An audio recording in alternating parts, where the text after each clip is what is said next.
Hi, everybody. This is Maxine Taylor with my Trumpology Report for May 2018.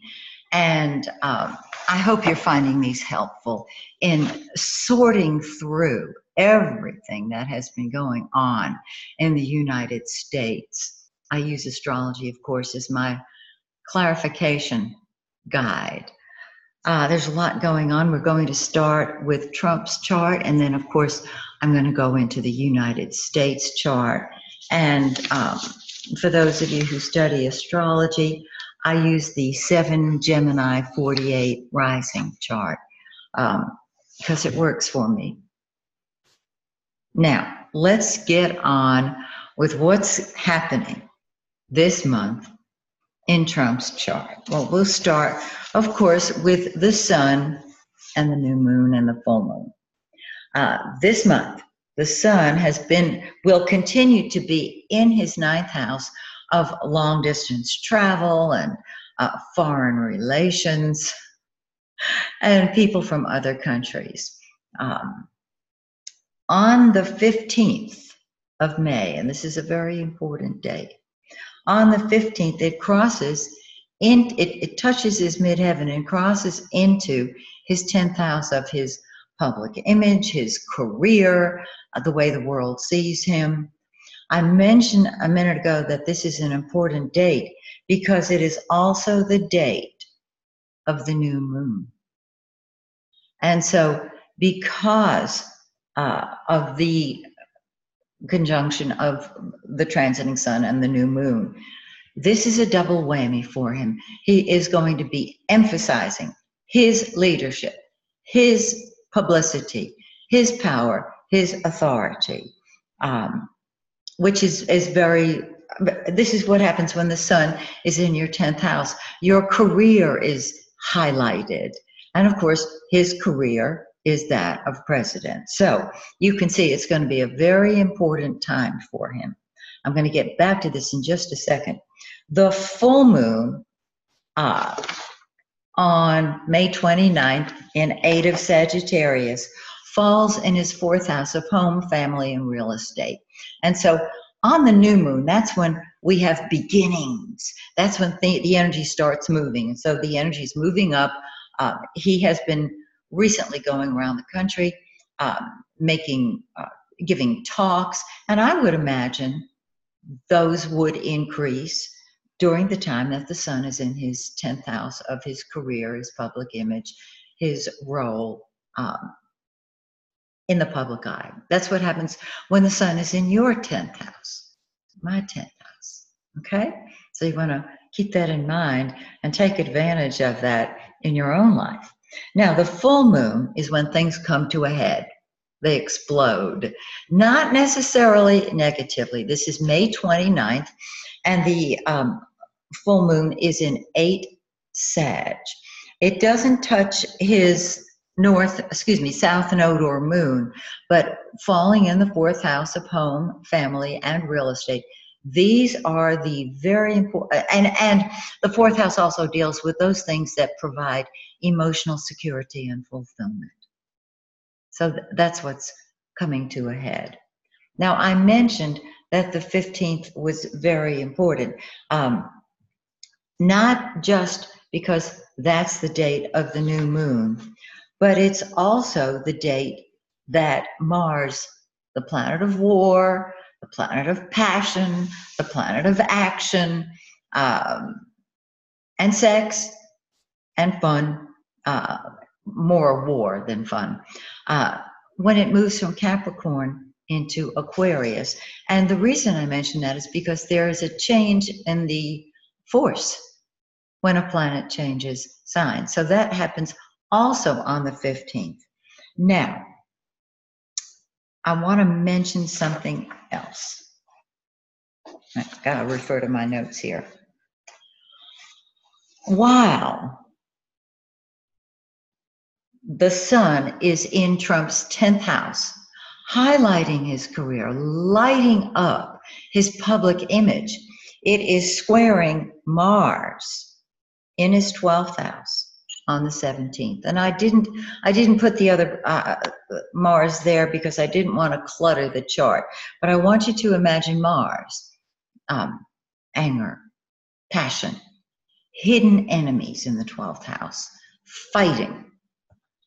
His being in the public eye then squares Mars. So the things that he may be saying can cause lots of behind the scenes friction. At the very same time, shortly thereafter, not the very same time, but 3 days later, the Sun in the 10th house, with him being the leader, squares his ascendant. So he's actually fighting with himself as the Sun is in his 10th house. And those of you who study psychology understand that, of course. And of course, prior to that, on the 15th, we have the new moon, the Sun moving into the 10th house, allowing him to move upward and assert his leadership, but it can cause lots of issues for him. Now, I want to move to Mercury, because that's part of the equation. Mercury is in the 8th house. And let me just look here for a second. On the 7th, it moves into his 9th house. Now, the 8th house deals with secrets, it deals with sex, it deals with other people's money. This is a very important placement. Wherever Mercury is, that's what we think about and talk about. The 8th house is secrets of all kinds. And so there is, he's dealing with secrets and mutual finances, which of course is what has been in the news. Now, on the 7th of the month, Mercury enters his 9th house. And this has some thinking in terms of travel, long distance travel, communicating, publicity, etc. On the 27th of the month, Mercury joins the Sun in the 10th house. And so there's a lot of communication coming from him, from the podium. Now, I mentioned that when the Sun was in his 10th house, it was squaring his invisible Mars and then his ascendant, cause it's inner turmoil and behind the scenes turmoil. When Mercury is in the 10th house, it squares that invisible Mars on the 11th of the month. The Sun on the 17th, Mercury on the 11th. So his words, in other words, cause friction. On the 13th, it squares his ascendant. The Sun squares the ascendant on the 20th. So we're talking about, as he's moving upward, there is friction. He also, when Mercury squares the ascendant, there can be confusion on his part because Mercury rules our thinking. And so he can say one thing at one moment and another thing another. And this has happened in the past. We know that. And of course, people are allowed to change their mind. The frustrating part, though, will not necessarily be visible on the Mars, but on the ascendant. Okay. Next. Lovely Venus. Now, Venus is the lesser benefic. Wherever Venus is, it brings love. It brings popularity. And so with Venus in his 10th house, his popularity is increasing. Now, I can't give you numbers. I don't know how many people are going to say, oh, I really like Trump. But with Venus in his 10th house, number one, he loves his position of leadership. And it will show in his delivery, in all the public appearances and speeches he's going to make. Now, first, it sits on Uranus. Now, Uranus is the rebel. Uranus is unexpected. And he loves Venus to be unexpected. And he has shown this to us. Well, with Venus up there, it's really going to be happening. Now, Venus rules love, as I said, and it rules his seventh house of partnership, whether and litigation. So there's an excitement when Venus sits on Uranus. We each experience that once a year when Venus sits on Uranus in our own chart. It doesn't last very long, just a day or so, but you're ready for fun, you're ready for excitement. With him, he's ready to show it to the world. Venus, this is on the 9th. On the 11th, Venus sits on his north node. This is the area, wherever the north node is, of your greatest success and fulfillment. Well, it's in his career. And so he's really enjoying being in the public eye. And by the 13th, it sits on his sun, the ego. He is loving being the president, giving talks. I don't know where he's scheduled to be on these days, but he's reveling in his popularity. So this is a very happy time for him. Now, on the 19th, Venus moves into his 11th house of friends and groups.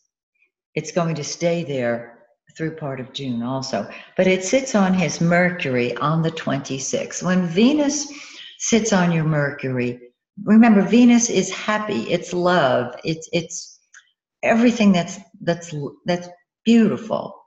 And so there is really lovely conversation with friends. Now, Mercury rules, among other things, his second house of money. It rules his 11th house of friends. And so there is happiness, at least for a day, in his relationships that deal with money. That's Venus. Mars, planet of war, planet of action, wherever Mars is in your chart, today, for example, it's in Capricorn. This is what you throw yourself into. This is what comes first to you. Well, Mars has been and will continue to be until the 19th through the 21st in Trump's fifth house. Fifth house deals with children, speculation, taking a chance, sex. That's where it is. From the 19th till the 21st, it moves into his sixth house of employees. Now, we know that wherever Mars is, that's what you throw yourself into. So his employees are the appointments that he's making, the people who work for him. He's going to be focused on that much more. He's been playing a lot. Now you might say, well, that's been going on. He loves golf, and that's true. But his situation with Stormy Daniels and the other women who have come forward, this is the sexual part of Mars in the fifth house, as well as speculation. He can be involved in speculation at this time. When it hits his sixth house, that deals with work, health, and service. When Mars is in your sixth house, you want to be busy, and you will be busy. So I think that's all that I was going to share with you for now on this. There are so many other aspects involved in a forecast, and those of you who study astrology know this. The house placement is the most powerful indicator of what's going to be happening, because it's where the action takes place. So I've kept it very simple because many of you do not study astrology, and you don't want to. You just want to know what the forecast is. So for those of you who do study astrology, I've included a couple of squares this time to Trump's Mars and Ascendant, which I think are very important. If I start doing all of the aspects, it gets very, very interesting for astrology students, but not so interesting for people who don't study it. So I hope that you understand there is a method to my madness. Okay, now for the United States chart. And as I said, I use the 7.5 Gemini ascendant because it works for me beautifully. Now,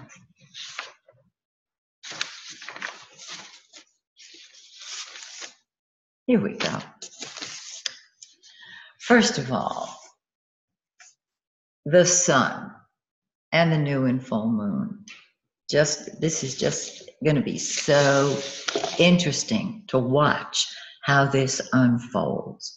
Because remember, as Trump is having Venus and Mercury and the sun in his 10th house, the United States is going to experience until the end of the month, till the 28th and 29th, the sun in the 12th house. The 12th house in a mundane chart deals with behind the scenes activities, deals with our hidden enemies. And when you have hidden enemies, they can be friends. You don't know that they're your enemy. That's the problem. The 12th house deals with spies, with hidden enemies, as I said, with bribery, prison, hospitals, charitable organizations, secrets of all types. And so there's a lot going on behind the scenes. The new moon on the 15th is also in our 12th house. Now remember, the new moon is where the energy begins. And so there's lots that we will not be knowing about. When you've got 12th house activity, when our country has 12th house activity, we don't know what's going on. And this is why I'm sharing it with you, because it's going on. And fortunately, the sun sheds a light on that, which means there is a possibility that some of this, because of the diligence of our reporters, our news reporters, because of their diligence and hard work, it may come forward. On the 28th and 29th of the month, the sun crosses our ascendant. Now, this is very interesting. The first house in a country's chart deals with the attitude of the people. When we have 12th house activity, this is more, the tone is a very Piscean tone. It's a 12th house placement. Sorrow, sadness, holding back, all of the above. When it moves into the first house, we feel like we're shot out of a cannon. Even more so when Mars crosses our ascendant. So what we're dealing with here, when the sun crosses the ascendant of our United States chart, is the attitude, the political attitude, the mood of the people. Confident, explosive maybe, because Uranus is hit. Now, Uranus is the rebel. And so when the sun ignites rebellion, innovation, electricity too, by the way, computers, we come alive. Yeah, baby, we come alive. Now, the full moon is on the 29th of the month, and it's sitting on our 7th cusp. The 7th house in somebody's birth chart deals with marriage, among other things, as well as divorce.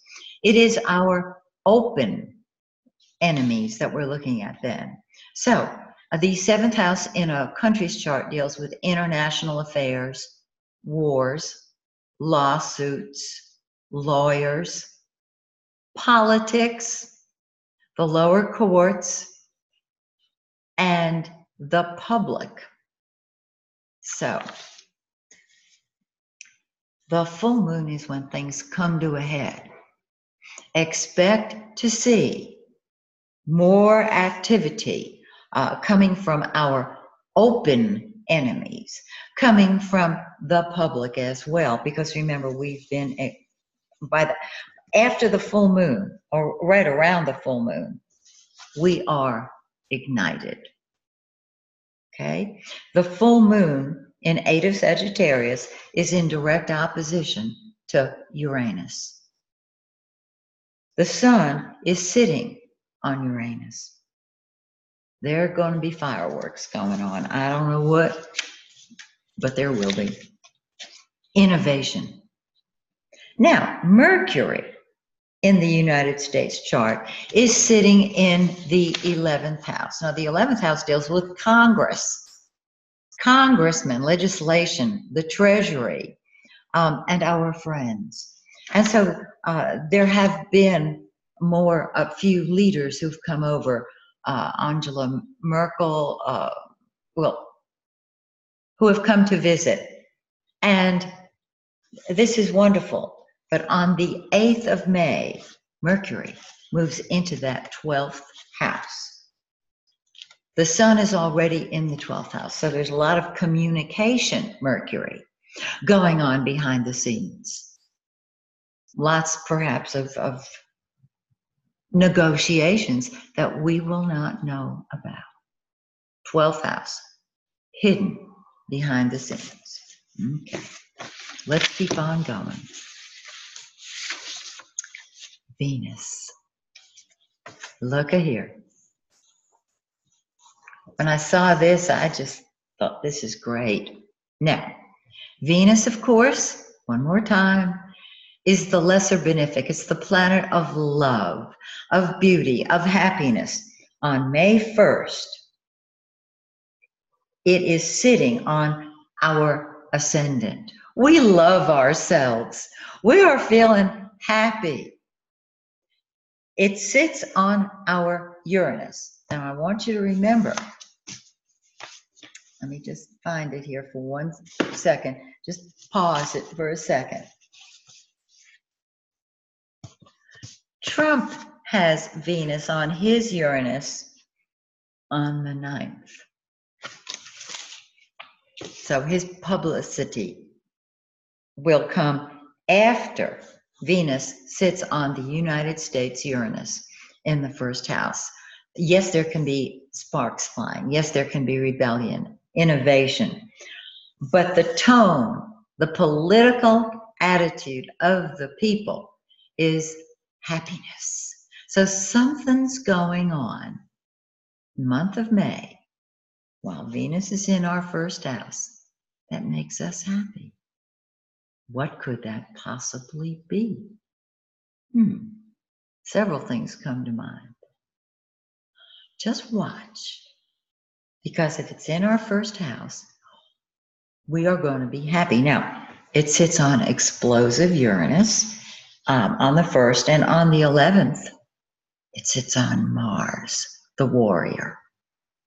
And so there's action going on. There will be rebellion. There will be perhaps more marches, picketing, that type of thing. But the tone is happy. It's active on Mars. It's ready to express itself lovingly. Now, you might say, how loving is Uranus and Mars? Well, the tone is that we are happy at that point. So just be watching the news, and we will see how we are happy.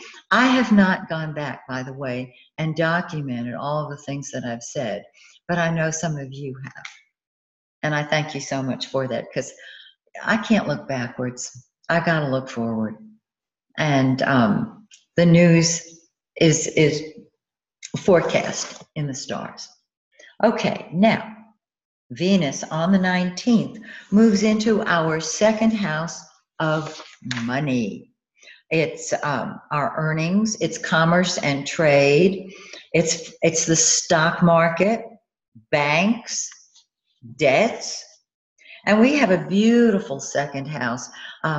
I described the United States chart in one of my earlier videos a year or 2 ago. Let me just summarize. Venus and Jupiter, the 2 benefics in our 2nd house of money, mean we are a wealthy country. Sitting on our sun, the sun is the giver of life, as well as the giver of light. And so even though we have been through depressions, even though we have been through difficult times, our basic nature financially is for abundance. Now, as Venus sits on Venus, transiting Venus, that means the Venus that's going round and round now, sitting on Venus, which it will on the 21st, and on Jupiter, which is abundance, on the 23rd, and on the Sun on the 29th. It looks as if in some areas, some careers, there's more money for us. Now, some of you may be saying, well, I didn't get that. Hindsight being 2020, you might say, well, where was that money? I don't know. It may not affect you personally. This is the chart of the country as a whole. And remember that as Venus sits on Trump's sun on the 13th of the month, by the 29th, it sits on the United States sun. And this is Venus on the sun is love, it's happiness. And so our whole second house is triggered. Yay. Now, Mars. Mars has been sitting up here in our 9th house, in Capricorn. Mars is the warrior. Wherever Mars is what we fight with or fight for. It's in the 9th house of foreign countries, the upper courts, travel, higher education, the higher mind, world trade, and it's sitting on the 9th and 10th on Pluto. Pluto is all or nothing. When you have Mars, the planet of action and energy, and possibly gunfire, Mars rules guns and gunfire, sitting on Pluto, this is a very tricky time for the country.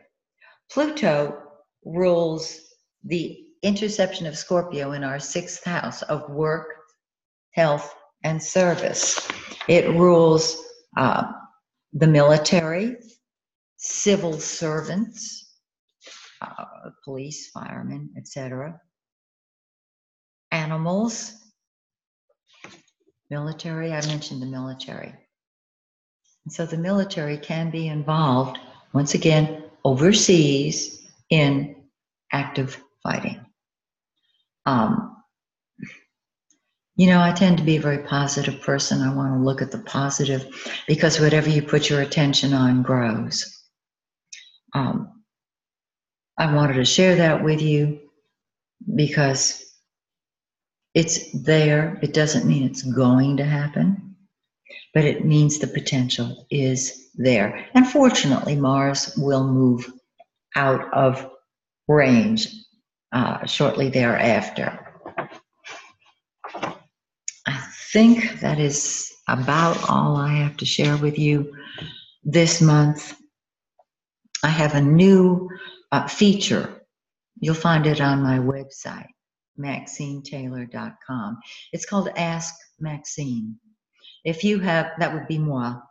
If you have any questions that you'd like me to answer, if maybe you're a new student of astrology, and you would like some clarification of something you see in your own chart. Maybe you are a spiritual student and you're not sure how to blend universal truth with all of the stuff going on now in our mundane world. Or if you just like to pass some ideas in front of me and get my feedback on it, just go to my website, MaxineTaylor.com. You'll find this new offering on the front page, and I'd be delighted to talk with you It's an hour-long session. All the information is there. I do it one-on-one, online. We talk to each other. You need a video camera on your phone or your PC or your laptop or your pad in order to do this. But I look forward to talking with you, and I want to thank you. So many of you have sent such beautiful, encouraging posts. I do this as long as you want it. And I love to share my 50 plus years of astrological insights with you.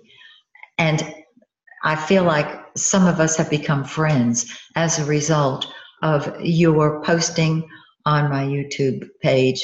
And I thank all of you. And I hope to see you again next month when once again we take a look at Trump and the United States. Until then, may the stars shine brightly on you and yours. And God bless the United States. God bless every country on this globe. And hold peace as an active thought in your mind. If enough of us do it, that's all it takes. Peace out.